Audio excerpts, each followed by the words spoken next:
Welcome to the Best in the Game podcast. I'm your host, Mike Jones, aka Jersey Mike. Got a few stories for y'all today. We're going to be talking about Roc-A-Fella CEO Dame Dash and currently what's kind of going on with him.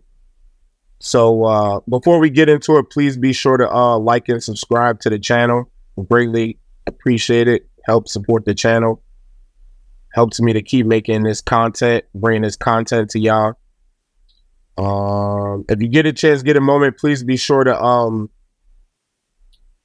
comment down in the description below. Let me know if you guys like this content or not, and also let me know what kind of stories you'd like for me to cover going forward and in the future. But today talking about Dame Dash, CEO, Roc-A-Fella Records. Many people know it's a long storied history. Dame, Jay, and Biggs got together to create Roc-A-Fella Records. They couldn't get signed to a label, so they ended up creating their own label, which is known as Roc-A-Fella. Jay-Z's first commercial album, Reasonable Doubt, was released under that label. And I believe as part of the deal, part of the entire ownership, the three of them, Jay-Z, Biggs, and Dame, they all own Roc-A-Fella Records as well as a piece of the Reasonable Doubt album. So apparently, due to some legal disputes or some legal troubles, Dame Dash was required and or forced to sell his portion or sell his shares of Roc-A-Fella Records in the Reasonable Doubt album. I believe if it wasn't the court itself, it might have been there was some sort of dispute going on with the lawyer or attorney who represented him. And I believe if someone has the exact thing, please comment down below. But I believe there was a failure on Dame Dash's part to make a timely payment to the lawyers. So the assets or his assets, this particular asset, Roc-A-Fella Records, Reasonable Doubt, were acquired and are being sold at auction. Now, allegedly, there was something that changed sort of like in the whole music rights, music distribution several years ago where it in just in the time period, it's become more and more common for a lot of these artists to own their masters after a certain period of time. So a lot of artists are reclaiming their masters who've done albums, done music 20, 30 years ago. They have a right to claim it back or rights to claim it back. You've probably heard some things about some artists re-recording their masters to gain ownership in some sort of way. So this all kind of ties in a little bit. But so apparently whoever buys it or owns it, I believe the rights of the album / record label will go back to Jay-Z in approximately 5 or 6 years. I think it was like 2030 or 2031, something like that. So, whoever is going to auction and bid on this highly touted album, Reasonable Doubt, they will likely not be owning it for very, very long. But if you know anything about hip hop, for a lot of people, there are several people they've just been so close, so ingrained with the culture that like sometimes just having something, whether owning it for a long period of time or forever, that they like to just have their sort of like name or image attached to that. So I don't doubt that somebody's going to buy it knowing that it has to go back to Jay-Z in a few years. But they get to say, hey, for X amount of time, I was an owner or a part owner of this piece of Roc-A-Fella Reasonable Doubt. It's a few clips here. It's a few videos. Dame kind of explaining the situation. I believe there's some clips, and he's been online. He's been on social media just a lot more frequent as the date approaches of the auction. And he's just been kind of offering insight and perspective. Dame Dash has always been very forward, very brash, letting people know, be a boss, be a CEO, be in control of your dreams, be in control of what it is you want to do, try to own your stuff. He's always had that forward message. He's definitely one of the Black entrepreneurs that I've looked up to as I sort of venture into the space, into the entrepreneurial space and stuff like that. So, sometimes as you are trying to do things and accomplish goals, you have like mentors, and may not know that person directly, but sometimes they are just sort of mentoring you from afar. You watch what it is that they do. You watch the decisions that they make. You are familiar with their highs, their lows. Probably a more worldly example I could think of at the moment is like Warren Buffett. Like when Warren Buffett makes a trade for his company, people are literally copying in his footsteps because they want to mimic his success. And that has been a form of sort of like mentorship that's been pretty popular here in the last few years, but it's been especially prevalent in the entertainment space, music space. And it's been inspiring. It's been inspiring to see people who come from where you come from, grew up the way you did, and become ultra successful. And sometimes, you want to become successful, but it's as simple as maybe just identifying somebody who's doing what it is that you're doing in the space that you want to do it in, and just kind of mimic them. But here, it looks like he's doing a lot of videos, offering some advice, offering insight into what has been going on. So somebody asked me how I got so broke. Investing in my dreams.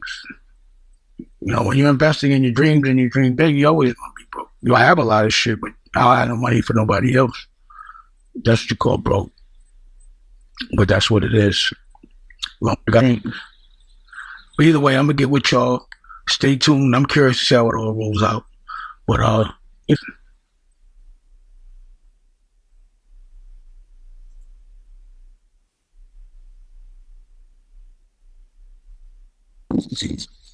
as we all know, 1/3 of Roc-A-Fella Inc., which owns Reasonable Doubt, is for sale. And I've gotten a lot of calls, a lot of offers. I don't know if people are hummer-stunting, or not. We'll see if it shows up. But I definitely got some very healthy offers, and I appreciate those. And, obviously, if someone's trying to hate on the price or trying to devalue it, it would be because they want to buy it, like a first right of refusal. So if you do want to buy 1/3 of Roc-A-Fella Inc., you are going to have to bring some bread. And anything over 10 million, I'm going to sweeten the pot. You get an original Roc-A-Fella chain from off my neck. So, I say, because I was the only one that gave out Roc-A-Fella chains when Roc-A-Fella really existed. If I don't give you the chain, it's not a legit Roc-A-Fella chain. You get one of these, this is legit. This is the old school one from off my neck. Like how when I took one off my neck and gave one to Kanye, Cameron, all that. So again, if you're going to call, please have the intention of spending some real money and actually completing the transaction. But if you come with the right amount of money, you're going to get a chain. Or, at least you'll have to battle with homeboy on the first right of refusal. Hop.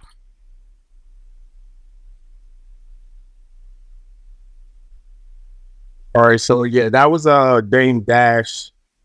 In a video he posted to social media, it's been reposted several times, saying he'll give whoever bids over 10 million for his 1/3 of Roc-A-Fella in the Reasonable Doubt album. Will get an official Roc-A-Fella chain off his neck. A lot of people, a lot of hip hop fans, very familiar with the Roc-A-Fella chain. It was a rite of passage for people who got signed to Roc-A-Fella. They always kind of, they didn't always hand them out, but when they did hand them out, it was in a very ceremonious way. It was sort of that way of putting the Roc-A-Fella stamp of approval on artists, producers, things of that sort. If I'm not mistaken, I think the original, there's like something special about the original chains that they used to give out. It might have had like, I think Dame's name or imprint on it, Dame and J or something on there. The ones that were given out later were slightly different, slightly modified, but this is going to be a huge piece. This is going to be a huge piece of hip hop memorabilia for somebody. It's kind of unfortunate that Dame's in this situation. It seems like, based off of research things that I've read, that he's being kind of forced to make this sale. I believe he's in debt or in arrears to either the government or a lawyer or entity, something like that, somewhere close to like 700 or 800 million. Which also, like, it's not confusing. I don't understand why or where a bid of 10 million would come from, be it that that's not what he's required to pay back. I don't know how that goes, if he would like get the balance, if like it sold for more than what it was that he's required to pay. I don't know where that money would go, but again, I would not be surprised if someone met him at that asking price. Roc-A-Fella, Dame Dash, just huge inspiration to a lot of people. A lot of people remember Dame Dash and the big pimping video on the boat, with the dance, with the shoulders going, always around, really helped build up that Roc-A-Fella roster, especially sort of like the late iterations of it. Got Cameron, signed Cameron to the Rock, and that led off into and helped explode that whole Dipset movement, which is still ongoing to this day. Like, you can't go nowhere in New York, especially uptown, and not hear Dipset. Like, it's just crazy. So we're talking about a mogul who's influenced millions of people, millions of fans, several artists, of course, again, just sort of watching, appreciating, studying, being mentored by from afar. I don't particularly look at this as like, an entirely sad situation. Like, I don't think that he may not have wanted to have to sell this, but he's still a mogul. People still recognize his contributions to the rap game, to hip hop. And certainly, I know that I've been inspired by watching a lot of what he does and watching his business views and things of that sort. So we'll see. We'll see how it goes. The sale should be happening here maybe in about a week or so. And we'll see what comes of that. So I'm sure Dame's going to be fine. Dame's going to be good. Speaking of good, I was reading a story earlier this week. This story comes from the Hollywood Reporter. This story is the most powerful people in podcasting in 2024. I have been podcasting now 5 years. It makes 5 years for me podcasting. As the saying goes, nobody said it would be easy. And I've been fortunate to learn so much, do so much, meet so many people in the podcasting space. Recently went to a podcasting event, the Need to Know Mixer. Need to Know Mixer was lit. Need to Know Mixer was fire. It was a grand old time. Had an amazing time. The vibes was dope. Met a lot of really cool people. Shout out to the Need to Know Mixer. Shout out to the Need to Know podcast. Alex, Reggie, and Savon. Heck of an event. Heck of an event. Had a blast. Got to talk to several people there. Ran into just the network, podcasting network. Ran into Ish from the Joe Budden podcast. Also got a chance to speak with Ice and Imani, also of the Joe Budden podcast. The music, the vibes, it was an amazing time. It was a really dope time. Learned a lot too. Eden was DJing. It was a great time. He's been working in the podcast space for quite some time. So really, really, really inspiring night. Had a great time. And hopefully I can continue to build my network and get as huge as those guys, bring people in, and let's try to make a list next year. Why not? Why not us, right? But back to this story, back to the Hollywood Reporter, most powerful people in podcasting. The list, I don't know, it appears it might be about like 45 persons on this list. I'm gonna touch on a few of them. They're not numbered in any particular order. It's not like ranking them from 1 to 10, but certainly just reviewing it, I saw a couple people on this list. I'm like, I'm not too familiar with their content, but what's happening, there's huge shifts happening in the podcast space right now. A lot of these places are sort of like consolidating. The money doesn't appear to be as flowing as much as it was in earlier years, but huge and bigger investments are being made in like some of the more powerful, bigger podcasts, bigger platforms. And I hope to be joining that space very soon as well too. I'm in the space. We're gonna be there. So let's take a look at this real quick. As we scroll down.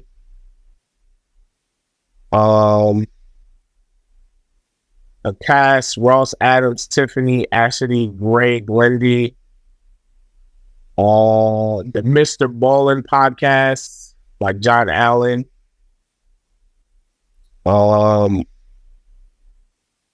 Rachel Giazzi at Audible. Will Arnett, Jason Bateman, Sean Hayes, the Smartless podcast with Smartless Media. If I'm not mistaken, I think this podcast is fairly new.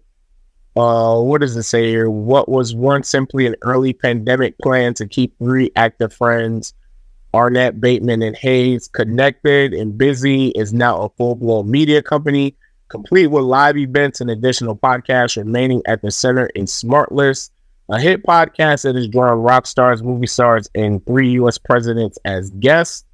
Proof of its power came earlier this year when SiriusXM inked a sweeping 3-year deal with Smartless Media that reportedly is worth more than $100 million. What I find interesting is, this had been kind of a story throughout the pandemic, coming out of the pandemic. It appeared like a lot of celebrities were starting to lean into the podcast space. And I mean, why not? I mean, there wasn't acting or things going on at that sort. If you recall, during the COVID years, a lot of movies and stuff, they had to shut down. They had to stop production.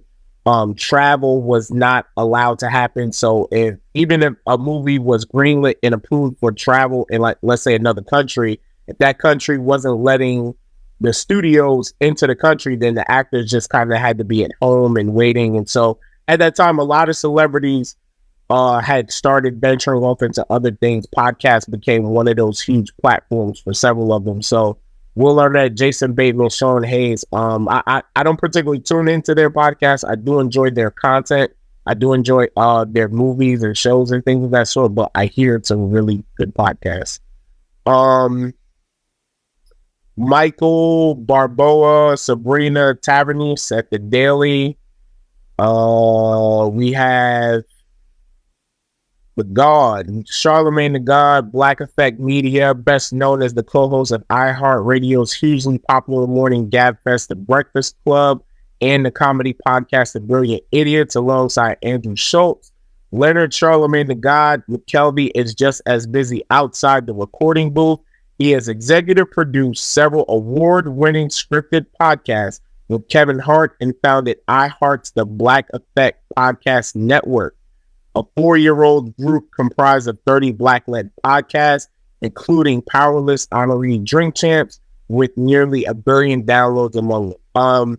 I faithfully listen to the Brilliant Idiots podcast. I love it. The angle in which he and Andrew Schultz take on a lot of topics, things going on in the media, things going on in politics. It's very, very captivating.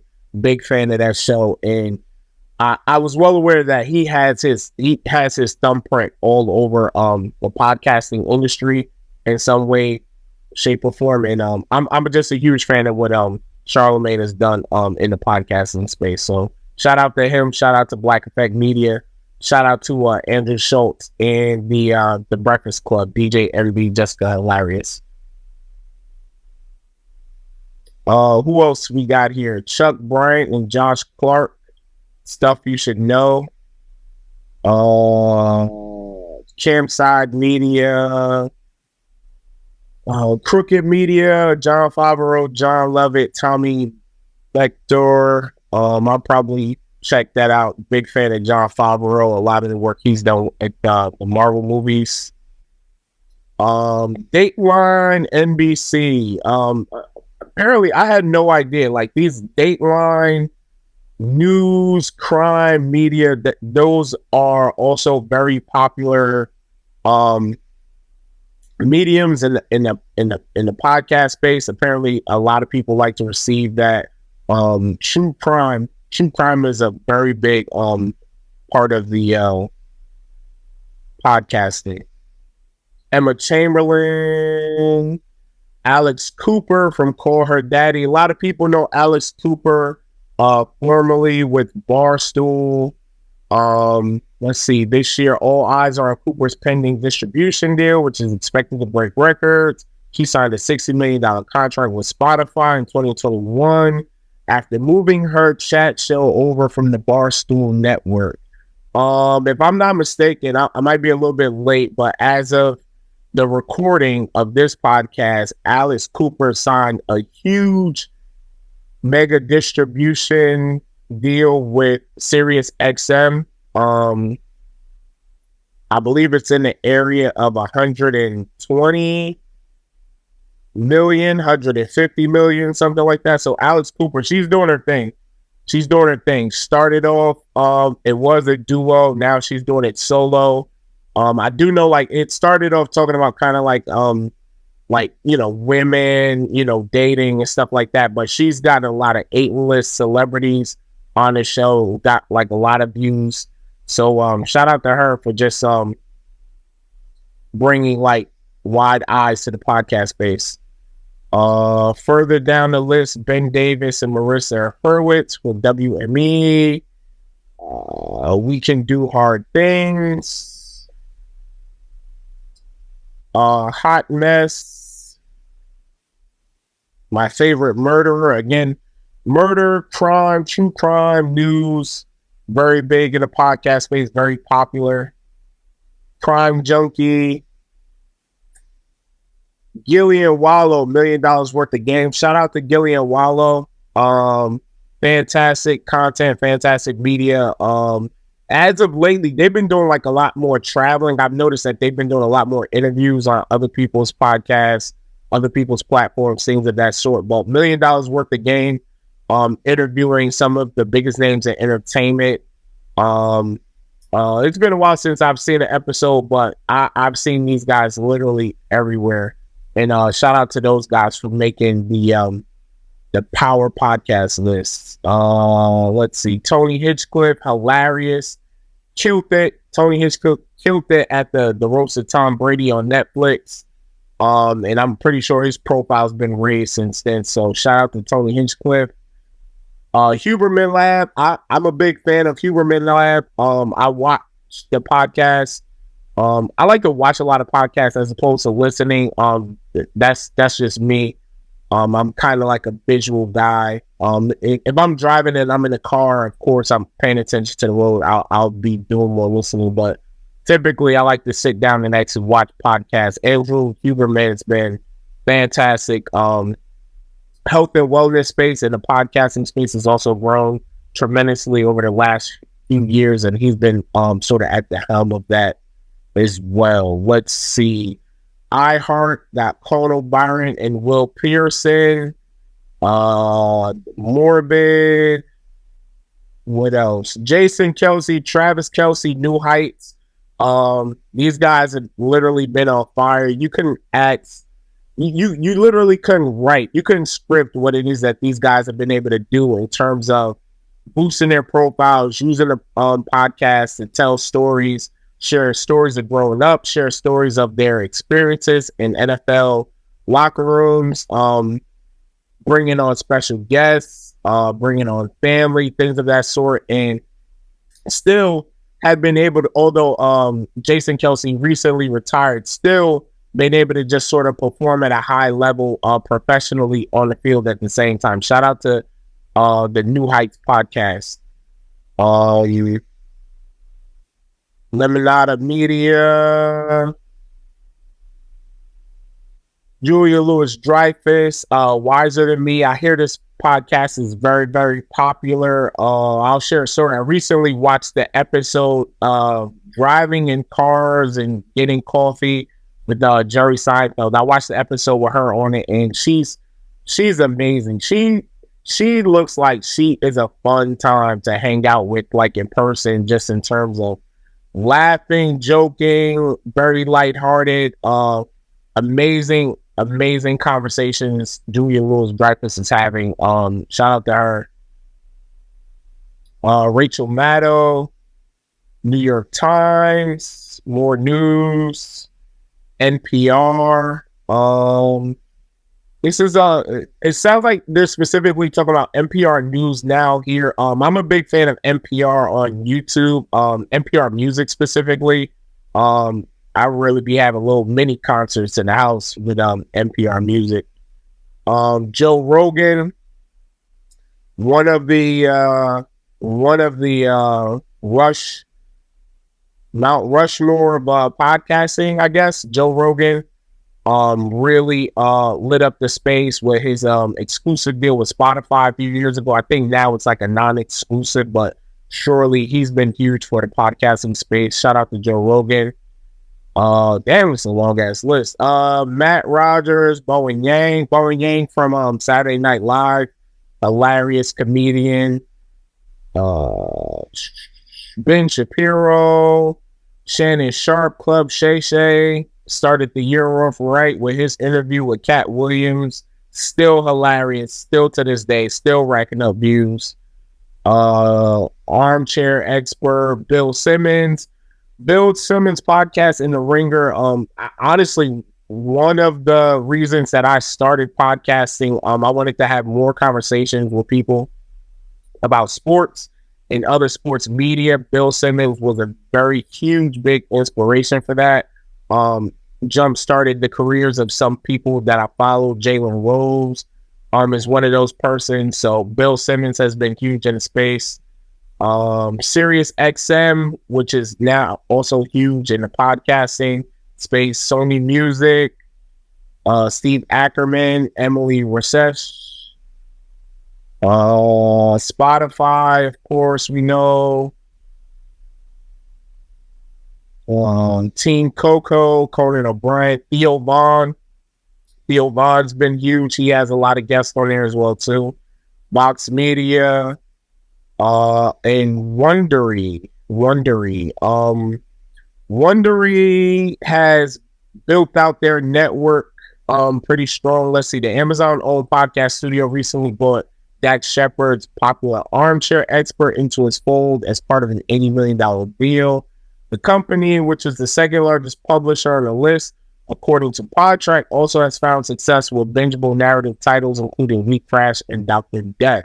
among several Wondery shows that have been adapted to the screen, as well as Business Wars, Scamfluencers, How I Built This, and Mr. Boland's network of podcasts. I do believe Keke Palmer's podcast also falls under the Wondery brand. So certainly supporting creators from all aspects of life. Big shout out to Wondery for making it on the Hollywood Reporter Power Podcast list. So I got some work to do. I got some work to do. I want to be on the list. I want to be on this list too. There it is. There you have it. The most powerful people in podcasting in 2024. Let's try